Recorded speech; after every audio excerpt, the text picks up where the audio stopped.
Opo, masaya po kami sa minority na makapagsisimula na kami o makapagpapatuloy sa aming pagtrabaho sa kani-kanyang komite na chine-chair. And yes, batid po namin na may at least 3 pang komite na hindi pa nahalal ang mga chair nito.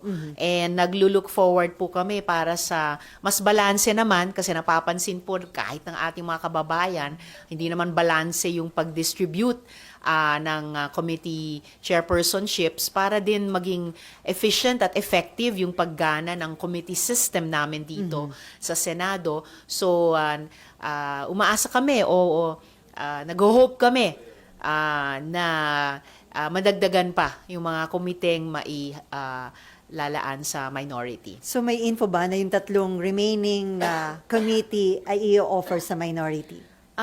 Na-offer na earlier yung at least isa pa doon, pero sa ngayon wala pang matibay na impormasyon o commitment na mapapasa amin nga. Pero i-follow up po namin yan.